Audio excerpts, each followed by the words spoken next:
भूगोल इयत्ता 9वी संपूर्ण स्वाध्याय पाठ पहिला वितरणाचे नकाशे. प्रश्न पहिला, खालील विधाने योग्य की अयोग्य ते सकारान लिहा. वितरणाच्या नकाशांचा मुख्य उद्देश स्थान दाखवणे हा असतो. उत्तर, अयोग्य हे विधान अयोग्य आहे, कारण वितरणाच्या नकाशांचा मुख्य उद्देश एखाद्या घटकाचे प्रदेशातील वितरण दाखवणे हा असतो. क्षेत्रगणी पद्धतीच्या नकाशात उपविभागासाठी घटकांचे एकच मूल्य असते. उत्तर, योग्य हे विधान योग्य आहे. क्षेत्रगणी पद्धतीच्या नकाशात प्रदेशातील उपविभागांच्या घटकातील कमीत कमी व जास्तीत जास्त मूल्य विचारात घेतात. त्यानंतर त्यांचे साधारणतः 5 ते 7 गटात वर्गीकरण करतात व त्यानुसार संपूर्ण उपविभागांसाठी संबंधित मूल्यवर्ग ग्राह्य धरले जाते. अशा प्रकारे क्षेत्रगणी पद्धतीच्या नकाशात उपविभागासाठी घटकांचे एकच मूल्य असते. क्षेत्रगणी पद्धतीतील नकाशात घटकांच्या मूल्याप्रमाणे छटा बदलत नाहीत. उत्तर, अयोग्य, कारण क्षेत्रगणी पद्धतीच्या नकाशात प्रदेशातील उपविभागांच्या घटकातील कमीत कमी व जास्तीत जास्त मूल्ये विचारात घेतात. त्यानंतर त्यांचे साधारणतः 5 ते 7 गटात वर्गीकरण करतात. प्रत्येक गटानुसार एकच रंगछटा किंवा कृष्णधवल आकृतिबंध वापरले जातात. ते वापरताना वाढत्या मूल्याप्रमाणे गडद होत जातात व ते मूल्य गटानुसार नकाशावर काढले जातात. म्हणजेच क्षेत्रगणी पद्धतीच्या नकाशात घटकांच्या मूल्याप्रमाणे छटा बदलत जातात.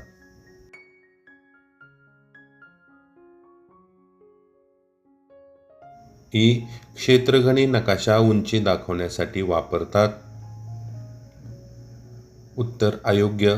ज्या चलांचे वितरण विलग असते अशा चलांचे वितरण दाखवण्यासाठी क्षेत्रगणी नकाशा वापरतात. ज्या चलांचे वितरण सलग असते अशा चलांचे वितरण दाखवण्यासाठी समघनी नकाशा वापरतात. उंची या चलाचे वितरण सलग असते, त्यामुळे उंची दाखवण्यासाठी क्षेत्रगणी नकाशाऐवजी समघनी नकाशा वापरतात.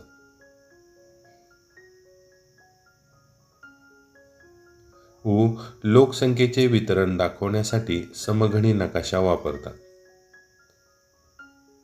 उत्तर, अयोग्य, कारण लोकसंख्या या चलाचे वितरण सलग नसते, त्यामुळे लोकसंख्येचे वितरण दाखवण्यासाठी समघनी नकाशा न वापरता टिंब नकाशा किंवा क्षेत्रगणी नकाशांचा वापर करतात.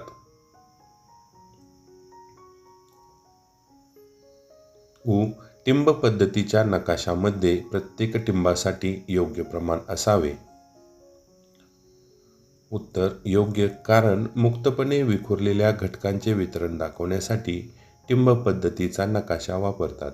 टिंब पद्धतीच्या नकाशामध्ये घटकाच्या मूल्यानुसार प्रत्येक टिंबाच्या आकाराचे प्रमाण ठरवले जाते. म्हणूनच टिंब पद्धतीच्या नकाशामध्ये प्रत्येक टिंबासाठी योग्य प्रमाण असणे गरजेचे आहे.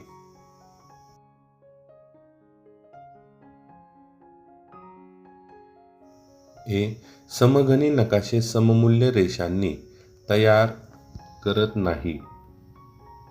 उत्तर, अयोग्य, कारण जेव्हा एखाद्या चलाचे वितरण सलग असते तेव्हा ते दाखवण्यासाठी समघनी पद्धतीचा वापर केला जातो. उदाहरणार्थ, उंची, तापमान, पर्जन्य इत्यादी.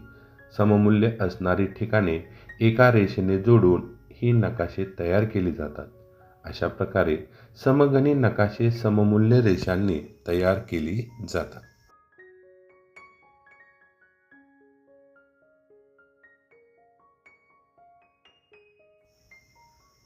प्रश्न 2, थोडक्यात उत्तरे लिहा. वितरणाच्या नकाशाचे उपयोग व प्रकार स्पष्ट करा. वितरणाच्या नकाशाचे उपयोग. वितरणाच्या नकाशाचा उपयोग एखाद्या घटकाचे एखाद्या प्रदेशातील वितरण दाखवणे हा आहे. वितरणाच्या नकाशाचे प्रकार. 1. टिंब पद्धत. जो घटक प्रदेशामध्ये मुक्तपणे विखुरलेला असतो अशा घटकांच्या वितरणासाठी टिंब पद्धत अधिक सोयीस्कर आहे.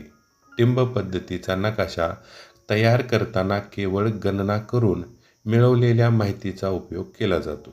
एखाद्या प्रदेशामध्ये ज्या तऱ्हेने घटक वितरित झाला आहे तशाच पद्धतीने नकाशात टिंब देऊन वितरण दाखवले जाते. उदाहरणार्थ, प्रदेशातील लोकसंख्या, पशुधन संख्या, वितरण इत्यादी.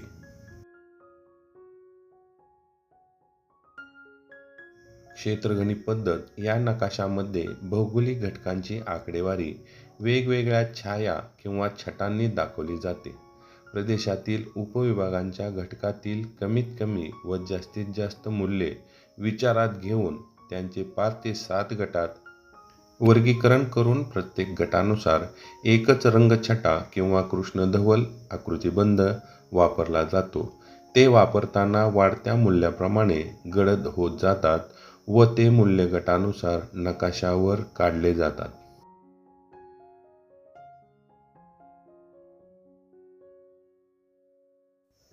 समघनी पद्धत.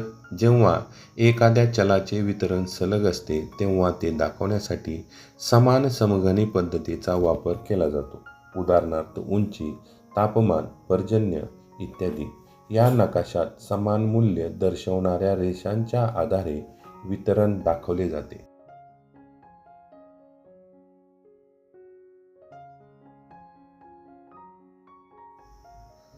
समघनी व क्षेत्रगणी पद्धतीतील फरक. आपणाला हा फरक पुढील प्रमाणे सांगता येईल.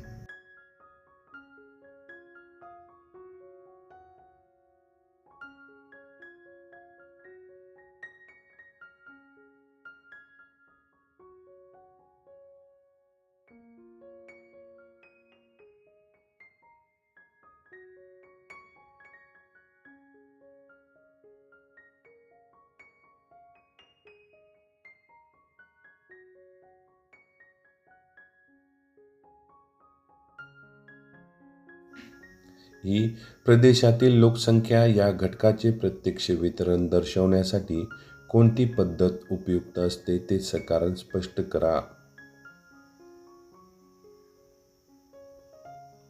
उत्तर: प्रदेशातील लोकसंख्या या घटकाचे प्रत्यक्ष वितरण दाखवण्यासाठी टिंब पद्धत किंवा क्षेत्रगणी पद्धत उपयुक्त असते. लोकसंख्या या घटकाचे वितरण विलग असते व हा घटक प्रदेशामध्ये मुक्तपणे विखुरलेला असतो. मुक्तपणे विखुरलेल्या घटकांसाठी टिंब पद्धत, तर ज्या घटकांचे वितरण विलग असते त्यासाठी क्षेत्रगणी पद्धत उपयुक्त ठरते.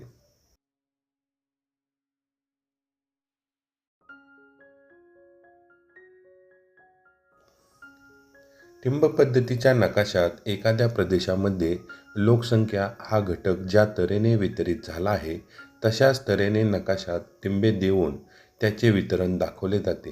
लोकसंख्येचे वितरण दाखवताना ग्रामीण लोकसंख्या टिंबाद्वारे तर नागरी लोकसंख्या गोलाद्वारे दाखवली जाते.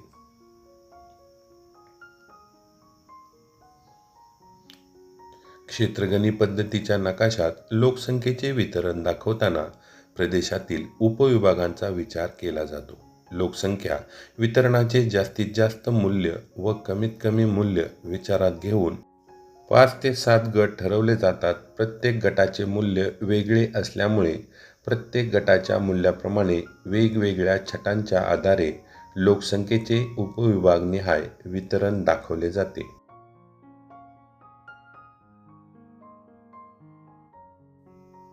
जिल्ह्यातील गव्हाचे तालुकानिहाय उत्पादन.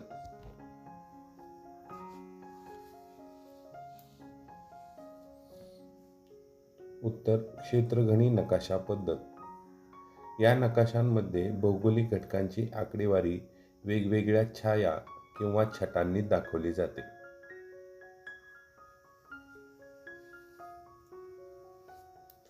आ. जिल्ह्यातील प्रदेशाच्या उंचीचे वितरण. उत्तर: समघनी नकाशा पद्धत. सममूल्य रेषा जवळजवळ असतील तर घटकातील बदल तीव्र आणि एकमेकींपासून दूर असतील तर बदल सौम्य असतो.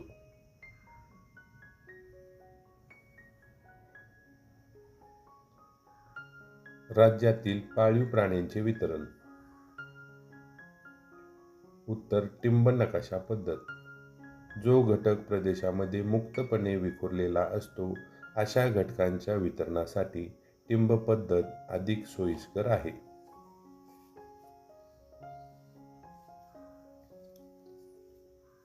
ही भारतातील लोकसंख्येच्या घनतेचे वितरण क्षेत्रघनी नकाशा पद्धत. हे नकाशे काढताना घटकांच्या मापन, सर्वेक्षण इत्यादी प्रक्रियेतून उपलब्ध झालेल्या सांख्यिकीय माहितीचा उपयोग केला जातो.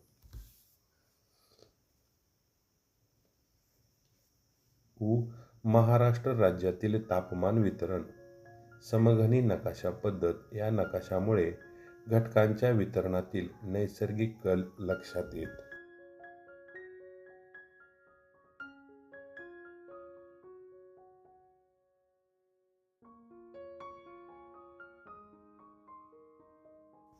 प्रश्न 4 आहे, कोल्हापूर जिल्ह्याच्या लोकसंख्या वितरणाचा नकाशा अभ्यासा व खालील प्रश्नाची उत्तरे द्या.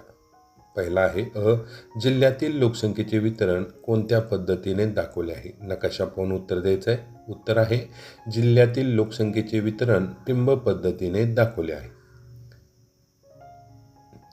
देशांच्या संदर्भात दाट ते विरळ लोकसंख्येचे वितरण स्पष्ट करा.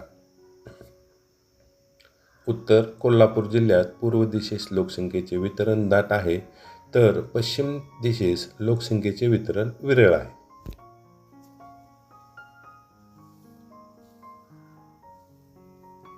ही सर्वात मोठा गोल असलेल्या ठिकाणी लोकसंख्या किती आहे? ते ठिकाण कोणते?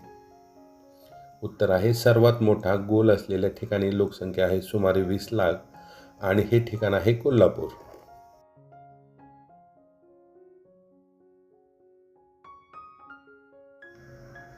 ही सर्वात कमी लोकसंख्या असलेला तालुका कोणता? उत्तर आहे, गगनबावडा हा सर्वात कमी लोकसंख्या असलेला तालुका आहे.